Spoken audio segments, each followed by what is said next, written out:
back today to continue this little awareness journey we have. Oh, yes. Continue this little awareness journey we have. Because again, remember, when you are aware, when you are self-aware, you're situationally aware. Everything else that you do in life is based on your awareness.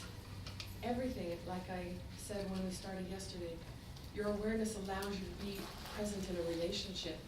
It allows you to be a good parent to your children. It allows you to be safe when you're out in the world. It allows you to enjoy the beautiful things in the world. Your awareness of things is what gives you everything life was meant to give you. Even seeing the sunrise, you can't see it without awareness. If your best friend or your partner is hurting, you can't see it without awareness. You can't feel what they're feeling, be there for them without awareness. It's just doesn't happen. It's like saying gravity doesn't exist. And yet we don't spend any time learning awareness or thinking about awareness. We're just all caught up in our triggers and in our stuff and in our busy lives and just doing whatever. And we forget some of the important principles that keep us alive, literally sometimes. In reference to my story yesterday, I felt like had I been more aware, had I known more, I wouldn't have been able to get hurt. I would have, had I been smarter, it wouldn't have happened. Had I been less sheltered, it wouldn't have happened. These are some of the beliefs that got created that day, that became the seeds of learning that awareness really counts. I went straight into education. I gained lots of education. I went out into the world. I started getting street smart. I started doing all the things that would make me safe. And 20 years later, this is who I am. Instead of the wallflower that got in a really, really bad place, didn't know how to defend herself, didn't know what to do after I said no, and no wasn't respected. I had no idea. Didn't know what to do. So, yes, I created an addiction off of that. It wasn't for alcohol, wasn't for drugs, which a lot of people do when they're in those kind of pains. What I used, because I was a moral person, right? I was religious, I was spiritual. So what I created was a moral addiction. Is there such a thing? Is that a contradiction? I don't know. My addiction became food or sugar. Seriously, sugar, like, seriously. I really, really like sugar. As soon as I put some in my system, I'm like, okay, I'm having it. It's kind of crazy, and I didn't acknowledge that, or even, I wasn't even aware of that as I created it in the beginning. When I created it, it just became a comfort, because you get the chemicals that come into through your body because you put the sugar into it, and the hormones that process sugar as opposed to other stuff, and that feeling, that chemical combination that I created, made me feel better. Regular food didn't necessarily do that. Eating vegetables, eating meat didn't do that, but eating sugar did that for me. It created that chemical combination in me that made me feel okay. And so that became my way to deal with things. So sugar was my addiction, and it's not an addiction because it's not alcohol, right? It's not an addiction because it's legal. Yeah. It still numbs the pain. It still numbs the pain, so I'm more moral because I like sugar. So banana splits, baby, let's It's almost go. irrational. It's very rational. Irrational. Irrational. No, it's very rational. Well, You get to justify an addiction? why is This is what we do. so much poison? No, but why is it related to morality? That's what I did. Yes, I that's connected the, it. yeah, that I connection connected doesn't it. have like a, That's irrational. Why? yeah, that's, Yeah. that's And what's exactly, why is it and irrational. it wasn't until 2 weeks ago, no, 3 weeks ago, just before Christmas. I knew about my sugar addiction for a long time. But just before Christmas, I realized something because I was being triggered by people with these people. I went to kickboxing, okay? I work out, I like, so I was at kickboxing, and there was a girl there who had this beautiful body. My first thought was, well, she didn't have great hair, right? We all do that. And yet I had an appreciation for how beautiful she was too, right? I would always keep looking, because we all do that, and we don't want to look that we're looking, right? We don't want anyone to think that we're looking. Guys have that a lot And more we're than all girls. attracted to beauty. Exactly. If you see a beautiful picture, you're gonna like, wow, that's beautiful, and whether you're a guy or a girl, you're gonna. It doesn't matter. You're gonna be, it draws you in. Yes, and the way you know, it does, absolutely. And the way you know that you have an issue is if you get triggered by anything that's going on. So when we were doing the kickboxing stuff, I realized that I could see with what she was wearing, I could see everything, just thinly veiled. And I was so angry with her. I was just like, how dare she? I don't need to see her girl parts, right? This is what I was saying. This was inside my mind while I'm going like this, right? This is what's going on inside my mind while I'm working out. And I'm going, ah. And I thought, God, how could she do that? God, I'm more moral than that. And as I was doing the moves, I went, oh, I'm triggered. And then I took that process, keep thinking, because it's an hour-long class, kept thinking about it. I went, why am I judging her? I'm mad at her. Why am I mad at her? And I kept going on, and I came up with, well, she's got a pretty body. Okay, why do I care? Well, because I don't think my body's as pretty. And then I thought, well, but I'm here working out, so I'm going to make my body pretty. And then I thought, oh, but that, I'm now saying that I'm not good enough until I'm there. Okay, then, you know, and so we keep on going. And one of the things that keeps happening to me with my weight is I have the capacity to lose, and I've hired coaches and personal trainers and figured out how to lose. The thing that's interesting and the thing that has stressed me is that I lose and then it goes right back, just like everybody else. And so I know there's something that I haven't worked through, and I haven't figured that out until a few weeks ago, and now I figured something out. When I get down to a certain weight, it's not the number that triggers me. It's not the number that I have the conversation about. It's how my body feels. So when you have a little bit of extra weight, you know, your bum comes together a little more. And your legs come together when you walk, when you have a little more weight. And when that weight starts to go away, all of a sudden you're walking and you don't feel that you normally feel when you have a little bit of extra weight. And when my body gets to that point, I figured this out all during that exercise workout. When my body gets to that point, that's when I go back up. And then I go back down to that point, and then I go back up. I thought, okay, that's my trigger. Why is that my trigger? Kept processing. This is still during that hour while I was processing myself, doing kicking, right? Then I went, oh, but I love sugar. Is it the sugar that is my trigger? What am I feeding with the sugar instead of dealing with? Why am I sabotaging? What is it that's behind it? Like you were saying, it's this, and then it's connected to this, and it's connected to this. And I realized what I just said is that I'm more moral for having the weight. Right? Very weird. I put those together, but I did. Because when my thighs come together, when my butt's a little more together, I'm hiding my girl parts a little more. It's a lot harder to see any of that, to expose any of that accidentally, or anything like that. So it's safer, refer to my childhood or my teenage years, so it's safer, and when it's safer, then it's comfortable, then it's okay to be there. And by the way, I'm not showing everybody my stuff, so I'm more moral, I'm more Christian, I'm more spiritual, because I'm not showing everybody. I'm modest.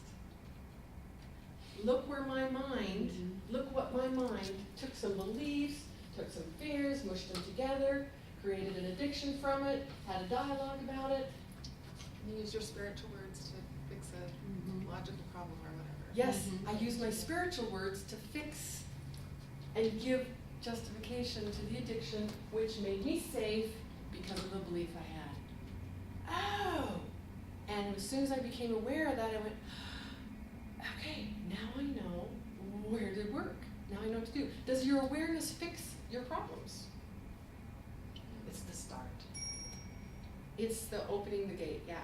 It's opening the gate. Can I be moral and spiritual and a good Christian when I'm overweight?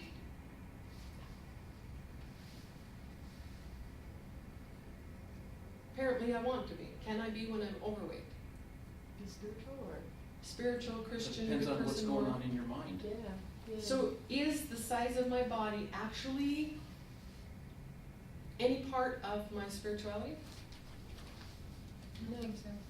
Well, you made it so, yes. Yes and no. Absolutely. What if I'm 300 pounds?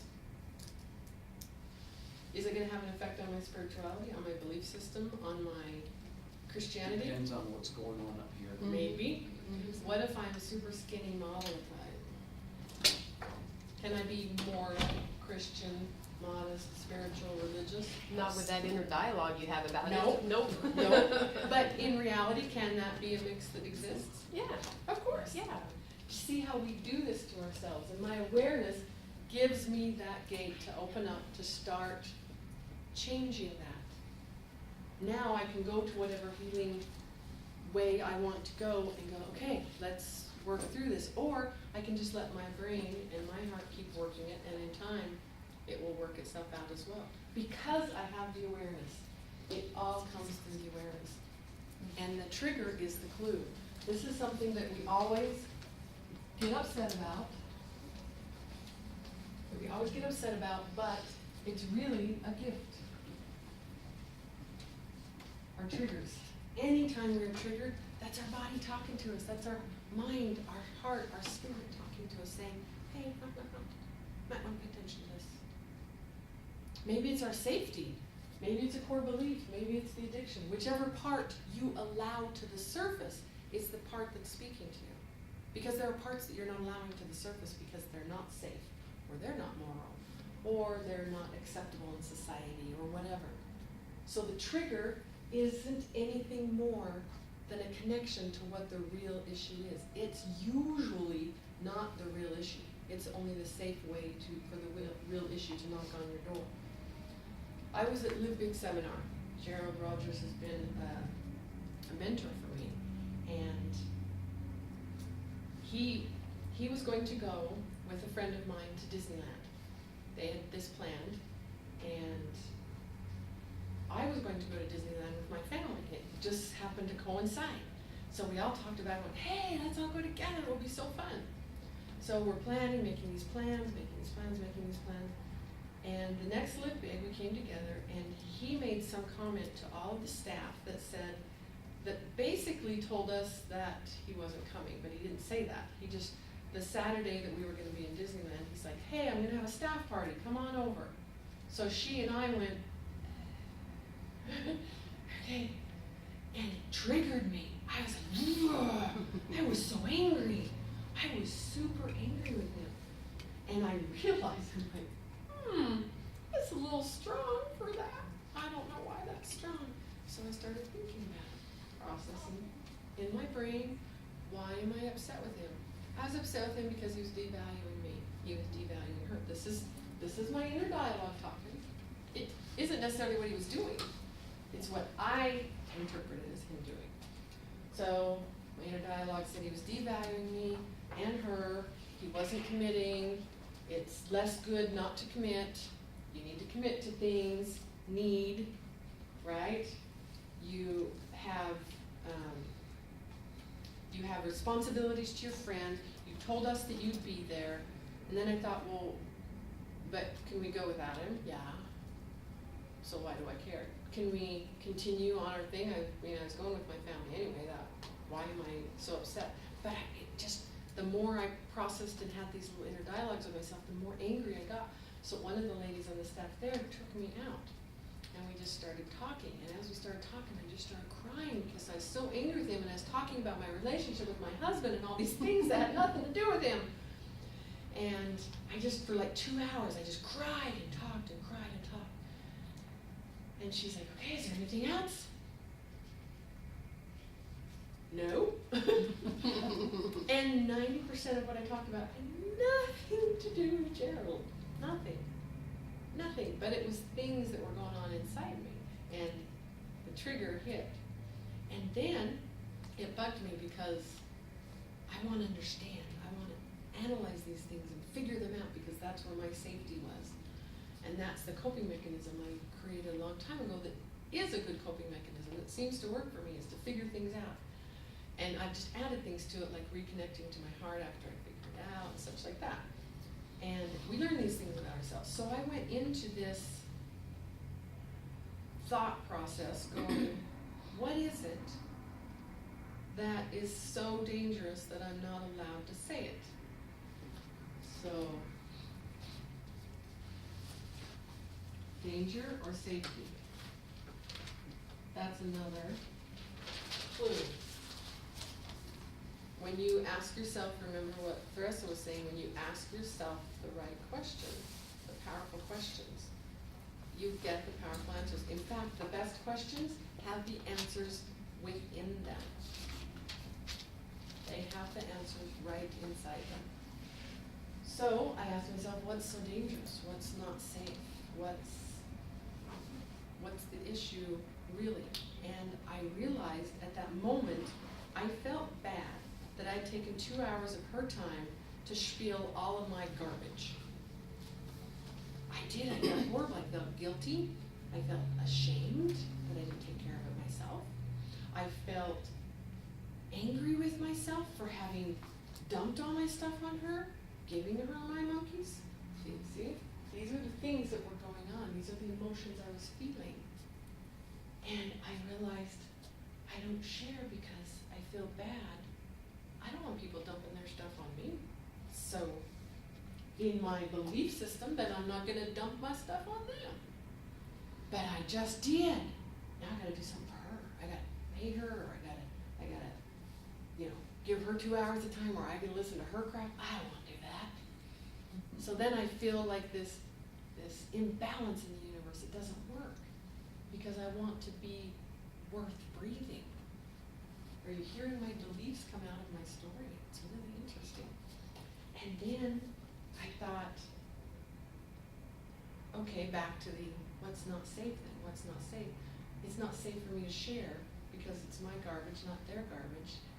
And I am here on this earth to create more good in the world.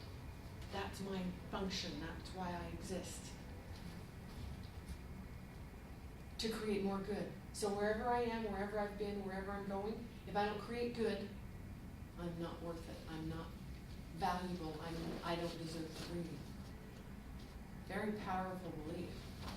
And then, so if I share my stuff, I'm wrong. I don't do it. But I just did. I'm in this loop. How do I get out of this loop? So I told her this loop I was in, because she's good at this kind of stuff. I'm like, please, I don't know how to do it, but really bad. Because I just, and of course people say, oh no, don't worry about it, it's fine, whether it is or not. They always say that anyway. And if they do say, oh yeah, I actually really didn't want to listen to you, then you're so offended. Anyway, so they can't win either. And so I did say to her, this is what's going on inside me right now, because I shared with you. But now I was observing it, like Marissa teaches. Observe these feelings. Look at them, take them out, switch them around like cards. Just look at them. And I realized that when I give my stuff out, my stuff is painful to me. So when I put it out, that means I'm giving pain to other people. That's bad. Who wants to live a life where you're giving pain to other people? And when you're aware, you don't want to, right? I don't have my ego, right? I don't want to do that. And all the people who do that, they're obviously not aware. To see, we do these things. And she said, I didn't take your pain. You gave it out, I didn't take it. I don't have to take your pain in. It's right here. You want it back? I didn't take it. Your energy is right here. I did not take it in because I don't want your pain. Boom. That's right, we don't have to take in other people's. Okay, yeah. I believe that. That's a belief system I have. I don't have to take it in. Okay? So it's okay. And then she said to me, when you give your pain, your issues, your problems to Christ, then He turns it into something good, right? So why don't you just take all this energy you just gave me and go give it to Him? Just, you use different words on a non-Christian. But it's the same principle, because true principles are true principles, regardless of the program you're in. True principles just are. Gravity is whether you believe in it or not, right? Give it to Dharma. Give it to Dharma, yeah. It's still a true principle. Faith is still a true principle, whether you're Hindu or Christian or whatever. Faith is a true principle. So there's these true principles, and there's a true principle where if you give it to light, then light makes it light and lighter, right? Like you said, light in your load. So I just put a bunch of my load here, and I thought, oh, that works for me. Okay. She said, close your eyes, we get this little thing, we're gonna put it in a box, and we're gonna do it, you know. And suddenly, it was okay. And energy is not bound by space. It can be big or small, right? It's not bound by time. It can sit there as long as I let it sit there. So I don't have to be all perfect in my giving it to Christ or whatever I'm doing at the moment that I'm expunging it from myself.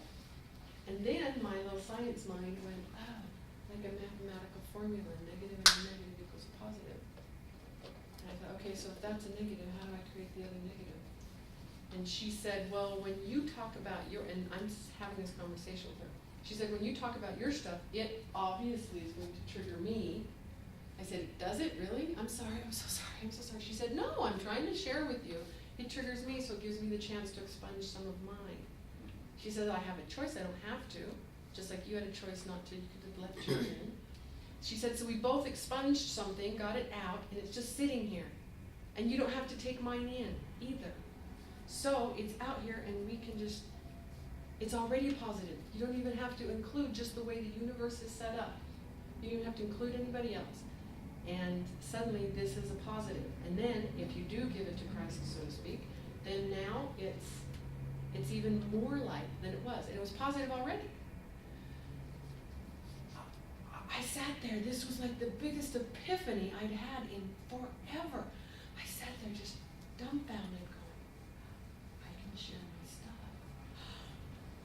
I can let it out. I can let it out. I was like, it changed my breathing. I was like, wow. And then that night, and of course the seminar was over at that point, and we came back the next day. That night I dreamed like all this download all night long, this whole time. And I realized, you know that no pain, no gain stories? Same. Apparently I learned that in a very concrete manner instead of an abstract. I learned that in concrete. So I literally believed this, because our core beliefs can be literal or abstract. They can be conceptual or factual. We can have the same belief in different ways as well. So my belief here, no pain, no gain, was very concrete. So I truly believed at that moment that if I was going to have gain, which I wanted, guess what I lived in? This is what was downloaded to me that night. No pain, no gain. So I have to, even if I'm done feeling the pain, I have to keep it. Here, let's put it on my shoulders, put it on my back, put it on my rein. Because as long as I have the pain, I have the gain. Look what I did to myself. Like, seriously, look what I did to myself. And it was all based on my beliefs, and, you know, it all just kind of mixed in there. This was one of the big epiphanies, like top 10 epiphanies. This was like one of them. And after I came to realize all of that, I started saying things to my husband I never used to say to him. I had conversations with my mom that I hadn't been having with anybody. I started making new friends that I hadn't made a new friend in like years. Very rare do I make new friends. I started reaching out. And look at here now. I've started doing this that I've been thinking about for years and years and years and years. And I started doing this. All of a sudden, and have I been sharing pain? Yes! And hopefully y'all didn't take it in. You just had yours, sitting here in a little bundle, and you're making it into this beautiful, positive thing today. Because that's what it is. And any bad thing can be turned to good with that choice. And it all comes back to your awareness. It all comes back to that. It's a beautiful thing. In fact, if you look at us, we are kind of, oh, he's singing a very good mic. If you look at us, we're kind of like a panel with a bunch of plugs in it. You know, does that look like it? Wow, I'm such an artist.